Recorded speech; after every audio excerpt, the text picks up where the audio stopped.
महाराज, गरीबी सबसे बड़ा अभिशाप है। गरीबी से बड़ा कोई अभिशाप नहीं है। मैं व्यास पीठ से प्रार्थना करता हूं, गोविंद, किसी को कुछ बनाना या मत बनाना, पर किसी को गरीब मत बनाना। और आज भी हमारे भारत देश में हजारों लोग भूखे सोते हैं। आज भी बेचारे भूखे सोते हैं। हमारे देश में आज भी भूखे सोते हैं। श्रीमान, हमारा निजी अनुभव है, हम किसी की बात नहीं कहते, हमारा निजी अनुभव है कि जब 2 रुपया ना हो ना तो कोई पूछता नहीं है, और कोई उधार नहीं देता। इसलिए नहीं देता क्योंकि ये चुका नहीं पाएगा। बड़े लोगों को ही उधारी मिलती है, गरीबों का तो सिर्फ परमात्मा होता है।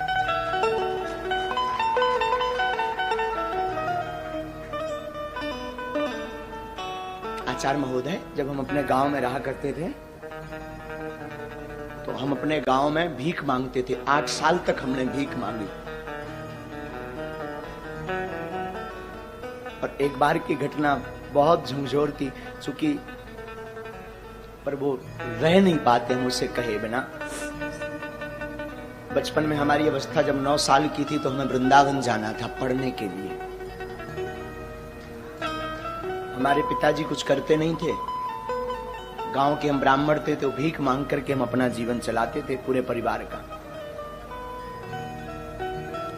और वृंदावन जाने के लिए हमारे पास उस वक्त 1000 रुपए किराया ना रहे।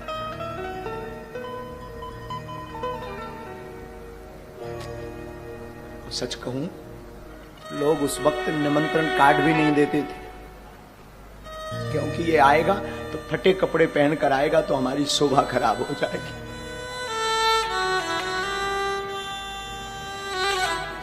श्रीमान, 2000 रुपया किराया नहीं मिला था हमें वृंदावन जाने के लिए, क्योंकि लोग इसलिए नहीं देते थे क्योंकि ये चुका नहीं पाएंगे।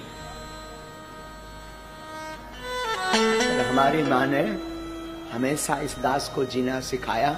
माँ और हमारे गुरुदेव कहा करते थे, बेटा जगत साथ दे या ना दे, पर गोविंद के सहारे तुम डटे रहना, गोविंद सहारा जरूर देंगे। और आज हनुमान जी ने ऐसा हाथ पकड़ा, आज हनुमान जी ने ऐसा हाथ पकड़ा कि जो लोग कल किराया नहीं देते थे वही लोग आज टोकन लेने की लाइन में खड़े 6-6 महीना। और बड़ी बात, जिस वृंदावन में हमें कथा सीखने जाना था उसी वृंदावन में हनुमान जी ने बास दे दिया, आश्रम बनवाना शुरू कर दिया। मैं व्यासपीठ से प्रार्थना करूं, तुम बड़े आदमी के घर पर जा पाना या मत जा पाना, पर जिसका कोई ना हो, अगर उसके घर पर दिवाली हो, महोत्सव हो, शादी हो, दुख हो, तो मेरी प्रार्थना है उसके घर तुम जरूर जाना। और आसपास उनकी सहायता जरूर करना जिनका कोई ना हो, क्योंकि बड़े आदमियों के तो हजारों रिश्ते होते हैं, 50 लोग सिंपैथी दिखाते हैं, भावनाएं अपनी प्रस्तुत करते हैं, पर गरीब के सामने ना कोई भावनाएं प्रस्तुत करता है ना भाव दिखाता है। गरीब के सामने तो सिर्फ गोविंद रहता है। पर तुम गोविंद बनने का नहीं सही, पर गोविंद का दास बनने का प्रयास करना,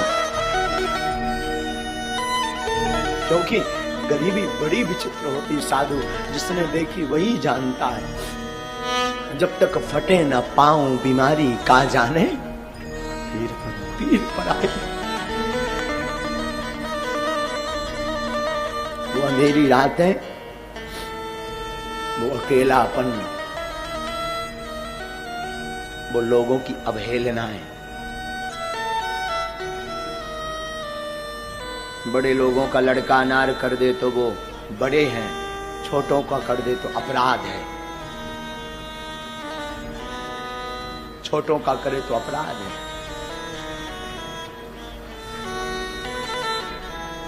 बड़े लोग फटे कपड़े पहने तो ये फैशन,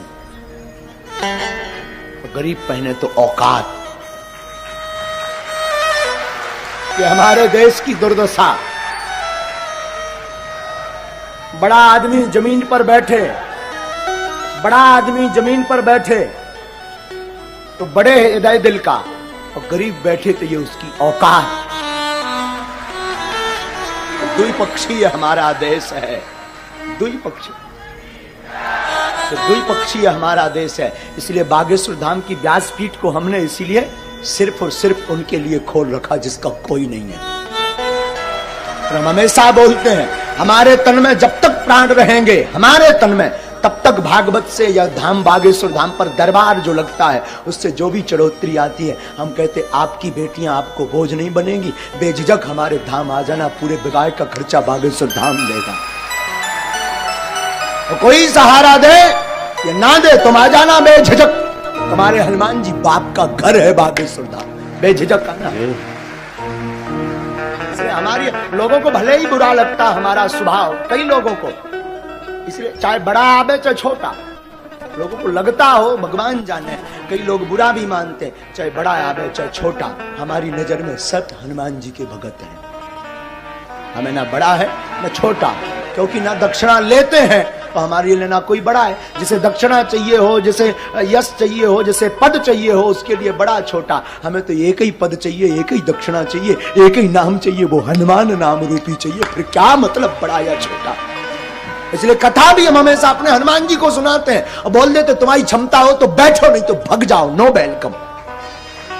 हमारी कथा आपके लिए नहीं है, अपने बाप हनुमान जी के लिए है। तुम सुनो या ना सुनो, मेरा बाप तो मुस्कुराता सुन रहा ना,